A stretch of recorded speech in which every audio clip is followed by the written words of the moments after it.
On a chilly May morning in 1536, Anne Boleyn, the second wife of Henry VIII, stood on the scaffold within the Tower of London, her fate sealed. The cold dawn air clung to her, but her spirit remained unbroken despite the grim surroundings, accused of adultery, incest, and treason. Anne's execution was a culmination of Henry's ruthless pursuit of power and his desire to marry his mistress, Jane Seymour. The charges against her were likely fabricated, the result of a ruthless campaign orchestrated by Thomas Cromwell and fueled by Henry's growing discontent with his wife. After the tumultuous events that befell her in such a brief, fateful span, Anne's spirit was worn, her body weary. The trials, the betrayals, the cold stone walls of the tower that held her captive, all seemed to whisper that her time on this earth was drawing to a close. In her final days, her longing for release became clear, a poignant acceptance of the fate that awaited her. It is said that during her imprisonment, she penned a poignant poem, one that echoed her quiet resolve, her embrace of death as a final liberating solace. In these verses she seemed to find peace, a serene surrender to the darkness that would soon claim her, as if death itself had become a gentle reprieve from the world's cruelty. On her final morning, Anne likely spent the night in prayer, commending her soul to God and praying for her daughter Elizabeth's safety. When Kingston arrived to escort her to her execution, she was ready, dressed in somber elegance. According to eyewitnesses, she wore a black damask robe with a white cape edged with ermine, a symbol of her royal status as queen. Some accounts also note a red underskirt, a color often associated with martyrdom, potentially signifying her innocence and steadfastness in the face of death.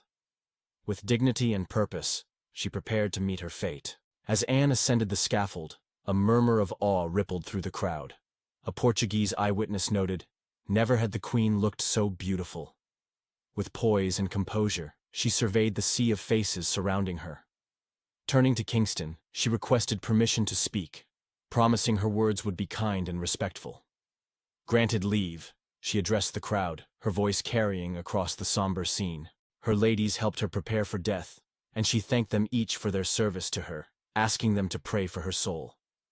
She forgave the headsman for his services and handed him the sack of coins that was his payment, and would also be handed out to the poor. Then, she was asked to kneel and say her prayers. As Anne knelt on the scaffold, she seemed dazed, her lips moving in prayer as she repeated, "O Christ, receive my spirit." Despite her composed words, her face betrayed her fear. Her ladies-in-waiting, weeping, knelt behind her, awaiting the tragic end. Likely blindfolded, Anne awaited the fatal blow, her quiet prayers ceasing abruptly as the executioner's sword sliced through the air, meeting her neck with swift finality. Her head fell into the straw, the executioner performing his grim duty. After her execution, Anne's body remained on the scaffold for hours, awaiting burial arrangements.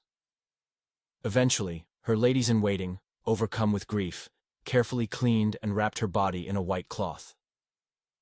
With tender reverence, they placed her head and body in an arrow chest, fearing her remains might be treated disrespectfully by others. The chest was then taken to the Tower of London's chapel for burial, a poignant testament to their loyalty and devotion. The aftermath of Anne Boleyn's death saw her daughter Elizabeth declared illegitimate and removed from the line of succession. Henry VIII quickly moved on to his third marriage, with Jane Seymour just days later. Meanwhile, Anne's ladies-in-waiting were permitted to keep some of her personal belongings and received financial support.